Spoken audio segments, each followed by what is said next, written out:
Én azt gondolom, hogy az Európai Unió jelen pillanatban a szétfeslés és a széttagolódás állapotába lépett. És ha ez így megy tovább, már pedig erre van a nagyobb esély, akkor az Európai Unió története úgy vonul be a történelembe, mint egy nemes kísérlet lehangoló végeredmény. This is my video update on this Monday evening, September the 8th, coming to you from Athens, Greece. Let's talk about some news, and let's start things off with France. The no confidence vote for the Bayrou administration, Prime Minister of France, Bayrou, who may no longer be Prime Minister after today, because the most likely outcome from today's no confidence vote in France is that the Bayrou government is going to collapse. And then we're going to see what Macron does next. Is he going to replace Bayrou with a new prime minister? Some people say Le Carnu, who I believe is the defense minister, may replace Bayrou. Or are we going to get snap elections? Or is Macron going to try to rule by decree and ride it out until 2027 when his term ends? And then Macron can say that he's done. So that is where we are with France. We are expecting a government collapse.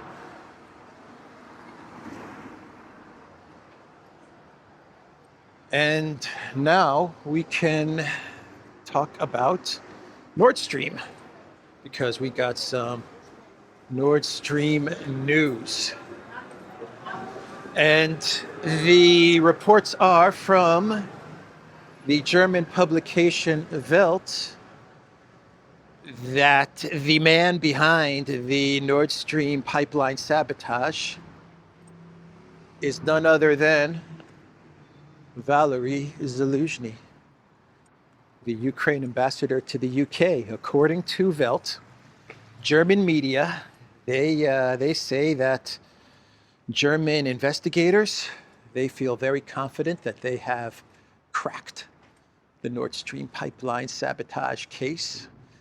And Zelensky was the man who was operating the whole thing. The 7 divers who used the Andromeda yacht, and they made their way to where Nord Stream was located in the Baltic Sea, and they blew apart the pipeline. They reported to Zelensky, the Ukraine ambassador to the UK, according to German media, is responsible. Allegedly, he's responsible for the Nord Stream pipeline sabotage. Not the first time that German media has accused Zelensky. Der Spiegel accused Zelensky of masterminding the Nord Stream pipeline sabotage back in September of 2024. And then the story kind of went away. And the BBC and other collective West media outlets, they also accused Zelensky of masterminding the Nord Stream pipeline sabotage. But that was it. They reported on it.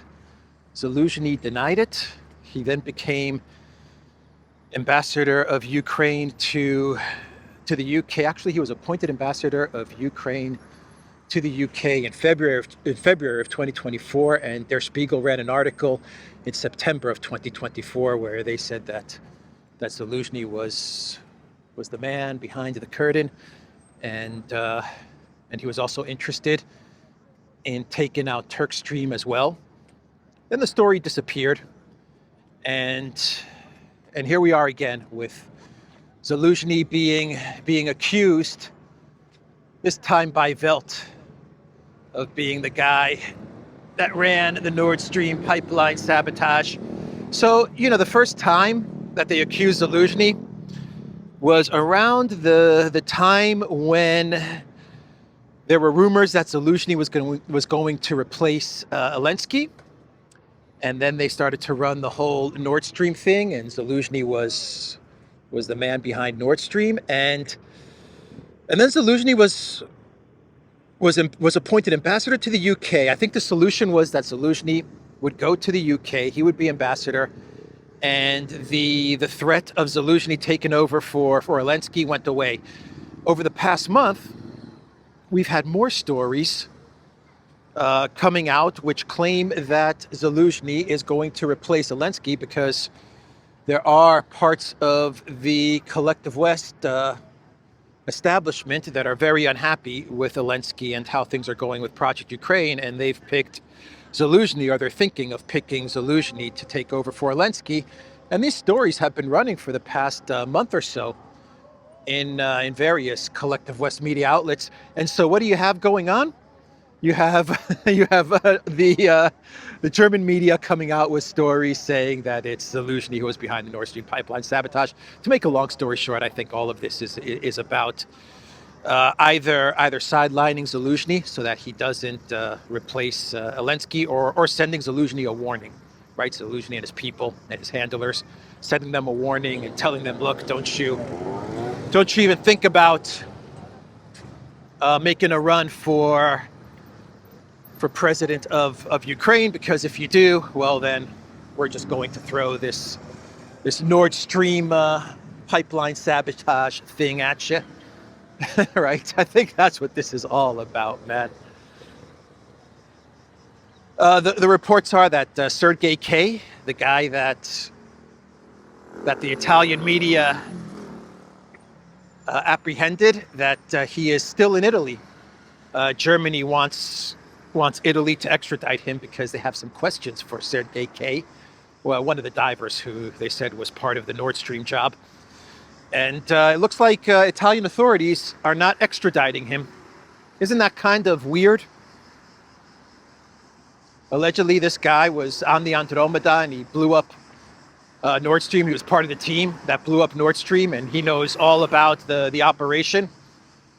And Germany's saying bring them to Germany, and Italy has still not sent them to Germany. Isn't it kind of weird that allegedly, according to German media, that the ambassador of Ukraine to the UK was the man who orchestrated the Nord Stream pipeline sabotage, and Germany's not calling the ambassador of Ukraine to the UK to maybe pay a visit to Berlin so that the authorities can ask him some questions? I mean, he's in London.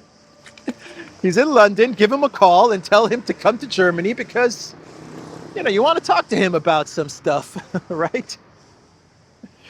So Nikolai Patrushev, who is one of the most powerful officials in the Putin administration, and an old school intel guy, right? He knows how these things work. Patrushev, he wrote an article where he says that the whole narrative around Nord Stream that's being constructed right now is just nonsense. It's ridiculous. The story that there were 6 or 7 Ukrainian divers who were trained by the German military, and they got on a little boat and they blew up the Nord Stream pipeline, he says is nonsense, crazy, ridiculous talk. It's a load of bollocks. That's basically what Patrushev said. That's what he wrote in his article.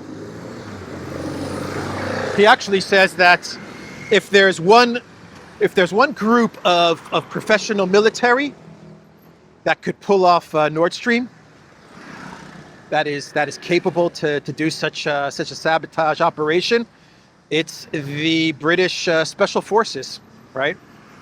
He said this could have easily been done by British divers. They have the know-how and the training. to do this. So he's actually saying that this was a British military operation. At least that's what he's hinting at, Patrushev. Anyway, that's the story, the update on Nord Stream, and we have some news. Since we're talking about pipelines, we have some news about Russian energy firms and their cooperation with China. We have the Power of Siberia 1. We have the confirmation that the Power of Siberia 2 is going to be built and go online by 2030. That deal is done. And we are now getting reports from the Financial Times, which is saying that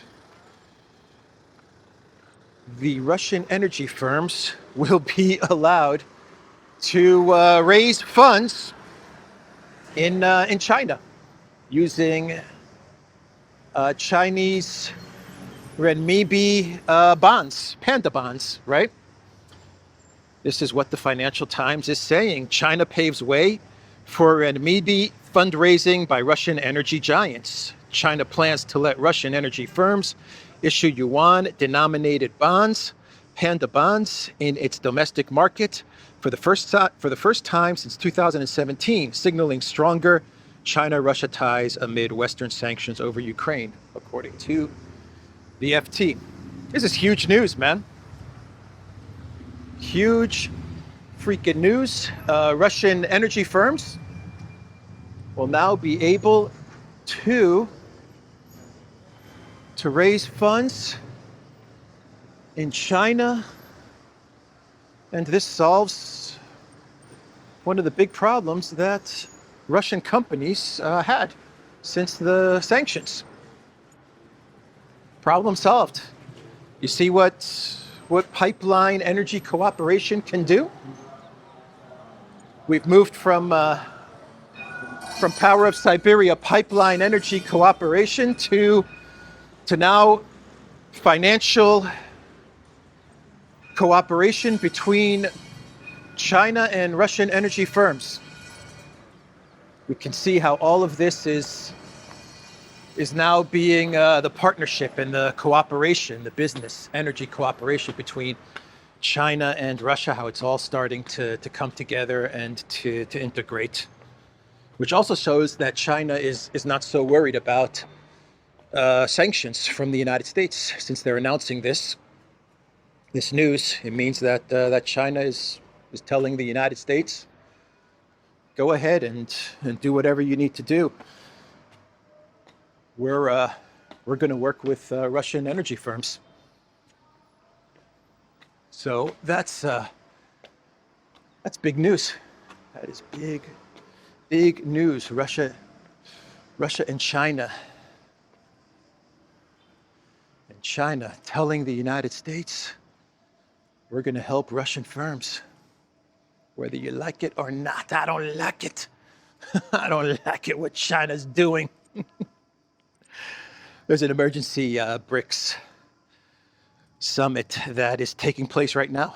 Actually, it might have wrapped up, but we're not going to get any news because there's going to be no statements. That's why. It's going to be a meeting that was called, or it was a meeting that was called by Lula, and it's focused on tariffs and sanctions. What's up, my friend? You're just checking out the city, making sure everything's okay, right? That's right. The Athens cats, making sure everything is running smoothly in Athens. Anyway, yeah, Lula called this emergency meeting. Putin, it's a virtual meeting, so Putin was going to attend virtually. Xi Jinping, Ramaphosa, of course Lula.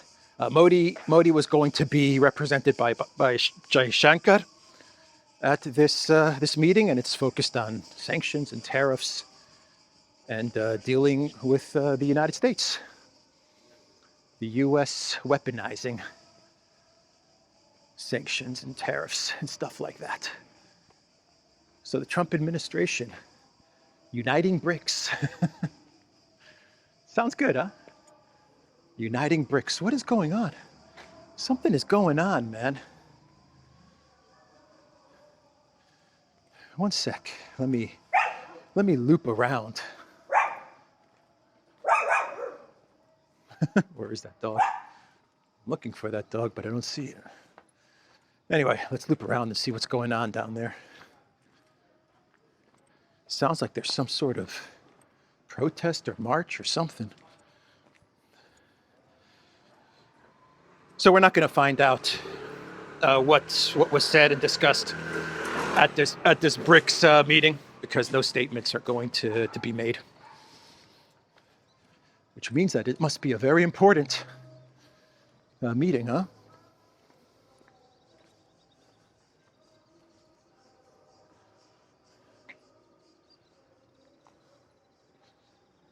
Now let's go this way and down. Oh, no, wait, we've done a circle. Let's go down this way. Let's go down this way. So let's talk about Trump and some comments that he made connected to Project Ukraine. So Trump said that he's going to be speaking with Putin in the next couple of days. We don't have an exact date, but he said it's going to happen very soon. He also said that he's unhappy with the situation in Ukraine. The past couple of days with all the Russian drone strikes, the big, massive Russian drone strikes, he said that he's unhappy with the situation. He said that he has solved 7 or 8 wars, and he thought that Ukraine was going to be the easy one, but it turned out that it's the hardest one. And he was also asked by reporters about sanctions, secondary sanctions for countries that are doing business with Russia, India, and China. And Trump said that he's ready for the secondary sanctions, for phase 2 of Russia sanctions over Ukraine conflict. He's kind of ready. Maybe he'll put secondary sanctions. Maybe he'll go ahead with secondary sanctions. Maybe not. He's kind of ready, kind of not. He's trying to avoid it. He's trying to evade the whole thing. He's stringing the Europeans along because the Europeans really want secondary sanctions from the United States, and Trump doesn't want to implement the secondary sanctions, as does Lindsey Graham. Lindsey Graham doesn't want 100%. He wants 500% bone-crushing sanctions, and Trump is trying to avoid all of this and evade all of this. So he comes out with statements saying, yeah, we're ready. Yeah, kind of. Okay, we're ready, but I'm going to talk to Putin, and we're going to discuss it, and we'll see, and I don't like it. So what you are going to have happen is you are going to have a bunch of EU leaders, European leaders, make their way to the White House today and tomorrow, and they're going to try and convince Trump to go ahead with secondary bone-crushing sanctions on Russia, China, and India. And this is not going to be another group meeting with Daddy behind his desk and the little kids listening to Daddy. We're not going to have that scenario. It's going to be one-on-one meetings, bilateral talks between European leaders and the President of the United States. So now they're going to try the one-on-one approach with Trump to see if they can convince him to go ahead and place secondary sanctions on Russia. So Zelensky, he gave his interview to ABC News, to Martha Radish on Saturday. I talked about this a bit in my video update from Saturday, but I said it was CBS News. That was my mistake. It was ABC News that conducted this interview. with the man who was the Green Goblin. Now he's just wearing black. He's no longer the Green Goblin. He's decked out now in black. That must mean something. But Zelensky, the full interview was released, and Zelensky said some very interesting things. He said some very interesting things. I don't know what to call him anymore. I want to say the Green Goblin, but I can't call him that anymore, can I? Damn it, Zelensky. Damn it. I have to think of a new nickname now. Man, telling you. Anyway, he was asked about the Alaska meeting, and he said that Trump gave Putin what he wanted. And according to Zelensky, Putin has been wanting a meeting with a U.S. president, because he is so isolated, and Putin really needs the PR and the media publicity. He really needs it, and that's what he's been going after, and he finally got it. Trump gave it to him. It's been Putin that has been chasing the media and the publicity. Not the actor comedian in Kiev, but Putin has been the one that has been looking for the publicity in this conflict. That's what Zelensky said. He wanted the photo with Trump, and Trump gave it to him. Damn it, Trump. That's right. And what else did Zelensky said? Oh, he declared victory. Yeah, he declared victory in the conflict. He said that because Russia has not been able, let's go back to the stadium. I've just done a circle. Let's just go back to the stadium. Yeah, because Russia has not been able to take 100% of Ukraine, he said. Putin's goal was to capture all of Ukraine, and he said that as long as Ukraine is not fully captured, then that means that Ukraine has won. Ukraine winning unless Putin occupies the whole country. Moscow has repeatedly stressed it has no intention of seizing the neighboring country. Zelensky, however, insisted in an interview with ABC News' Martha Radish, which aired on Saturday, that Moscow's ambitions go further. Putin's goal is to occupy Ukraine. It is to destroy us. For him, that's victory, he claimed. And until he can do it, the victory is on our side. For us to survive is a victory. So survival is the victory, according to Zelensky. Not giving Putin not taking the entire country is the victory, right? So Zelensky is basically declaring victory. He told Martha Radish, because Putin has not succeeded in capturing the entire country, it means that we are victorious. So wouldn't that mean that if Zelensky really cared about Ukraine and really wanted peace, if he really wanted peace, then he could agree to Istanbul Plus. He can negotiate with Russia right now, agree to Istanbul Plus. He preserves Ukraine. He prevents Russia from taking the entire country.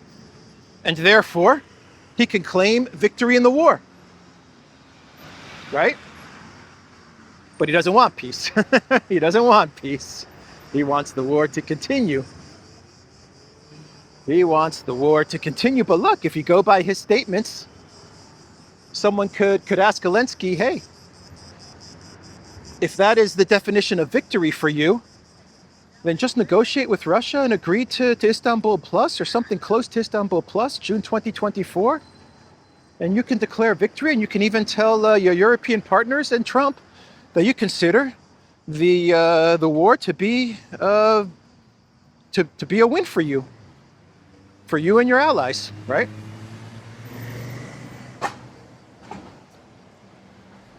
He was also asked about Modi and placing tariffs on India, and how placing tariffs on India has brought India and China and Russia closer together.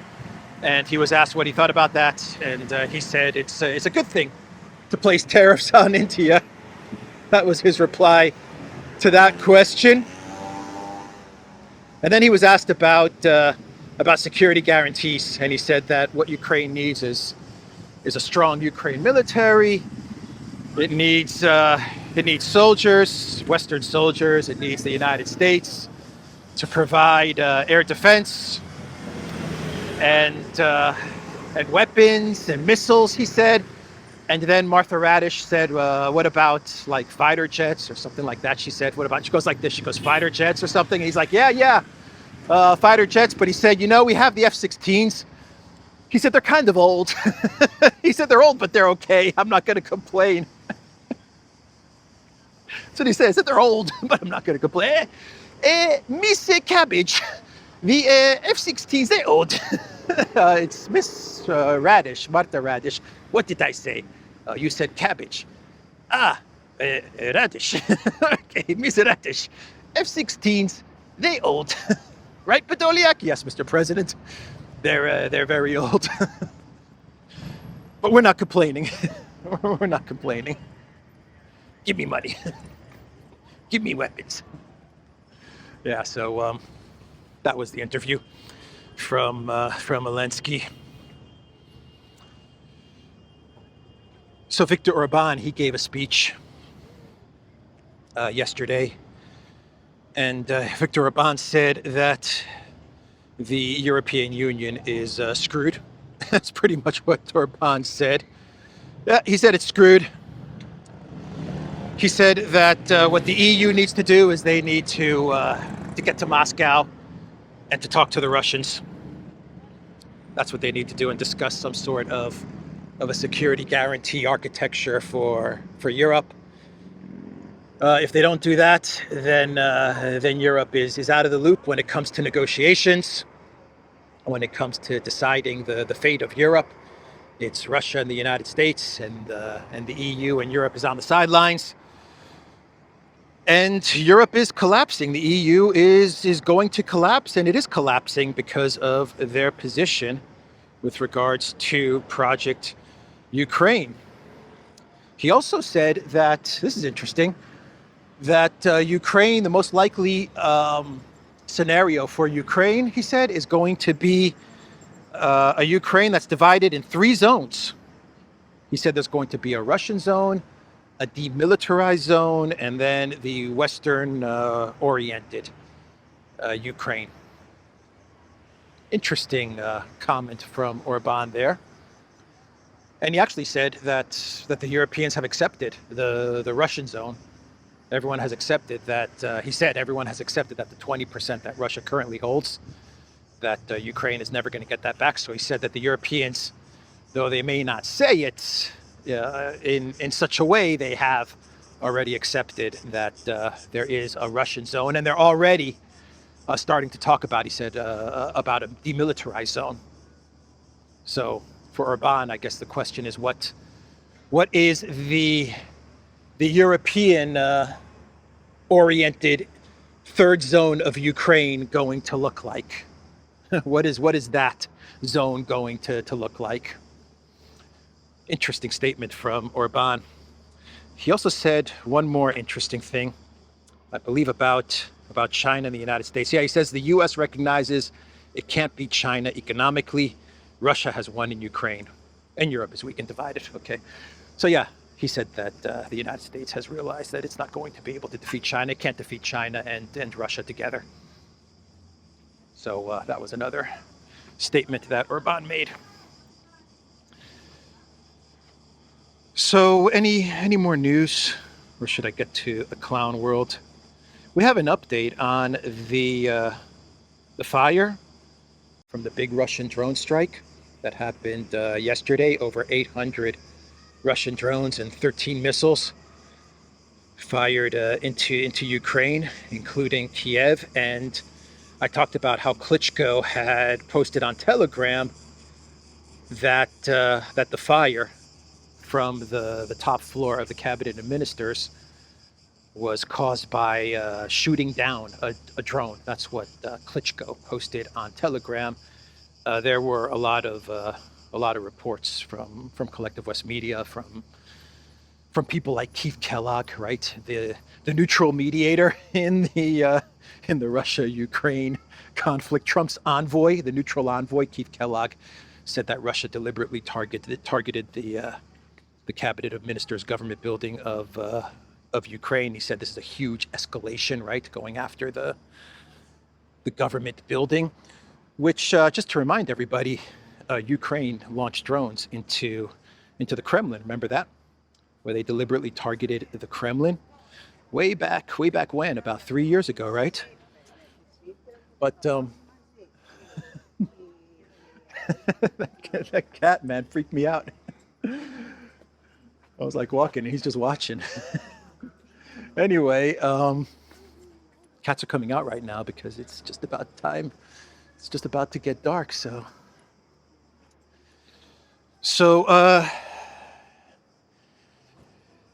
yeah, they went after the Kremlin. They went after the Kremlin, Ukraine. But the Russian Ministry of Defense, they actually came out with a statement and said they were not targeting the cabinet of ministers building. They weren't targeting this Ukraine government building at all. And Klitschko said in his Telegram post that it was a drone that was shot down. We have other reports which claim that it was actually debris from an Iskander that fell on the building. So that's the update. I mean, it does look like what caused the fire was either a drone or a part of the missile. I don't buy the missile being shot down. I think it's more plausible what Klitschko posted on Telegram, the mayor of Kiev, Klitschko, where he said that a drone was shot down and that's what landed on the building and caused the fire. But the Russian ministry is denying that they went after any Ukraine government building. So they've issued a denial. Obviously, there are parts of the U.S. government and of Europe and of Ukraine which are claiming that Russia was targeting the building, and they were trying to send a message to Ukraine and to the collective West by targeting the government building. I'm going to stick with Klitschko. I'm going to stick with Klitschko's story. I don't think he's changed it either, to be quite honest. I don't think he's issued another statement where he says what I said was wrong or something like that. I think he's kept that post up that he put on Telegram. So let's do some clown worlds, and we can wrap this video up. Celebrate every tiny victory. That's a good message. Celebrate every tiny victory. All right. We're back at Domino's. See, I've done a circle. Let's walk up. Let's see something new. So Politico is reporting in this Clown World segment that Russia is targeting BlackRock Mertz. Yeah, that's why Mertz is having such a hard time, because of Russian disinformation. And the reason they're targeting Mertz, according to Politico, is because he is very effective at going after Russia. Actually, Politico put out the same article, but they put out two titles. I guess they were balloon testing the titles to see which one would do better. The first title from Politico is Germany's Mertz becomes key target of Russian disinformation. And the second title is No, Mertz didn't shoot a mommy polar bear and cubs. It was Russian fake news. Yeah, they claim that there was some story, I guess, from a few months ago where they said that when Mertz was in Canada, he went hunting and he shot a polar bear. And this shows how ruthless and mean Mertz is. And this was fake news. Obviously, this was fake news, but they claim that this was Russian disinformation. Russia created this fake story and then spread it all over the internet. To be quite honest, I don't even remember that story, that fake news. I don't remember it. It never appeared in my timeline, Mertz and a polar bear. But anyway, they say they're using this story, this bit of fake news, as proof that Russia is going after BlackRock Mertz, because BlackRock Mertz is very, very effective. He's an effective chancellor, especially when he goes after Russia. He's been able to unite Europe and rally them behind Ukraine and to go after Putin and Putin's war machine. So anyway, that is Clown World number 1. Clown World number 2, we go back to Kaja Kallas and what Maria Zakharova said about Kaja Kallas and her comment about Russians not being good at technology, but being good at social sciences, and Chinese being good at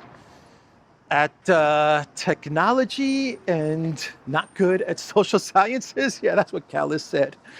And Maria Zakharova, let me pull up what she said.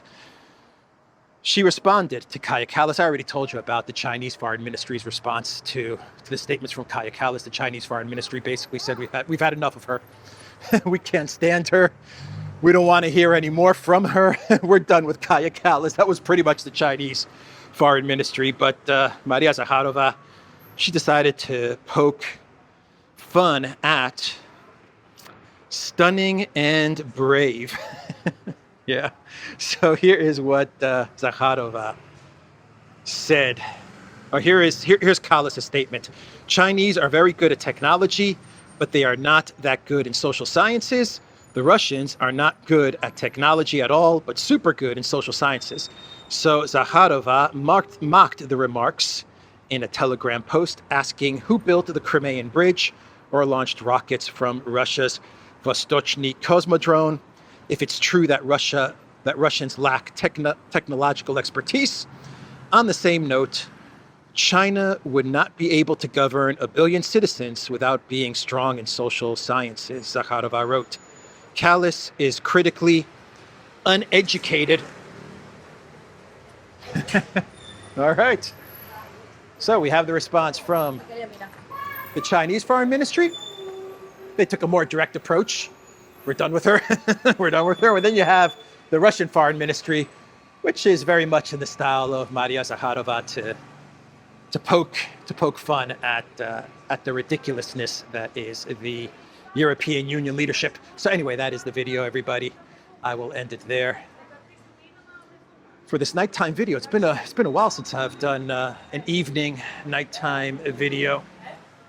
The Duran.locals.com. We're on X. We're on Rumble and Telegram, and go to the Duran shop.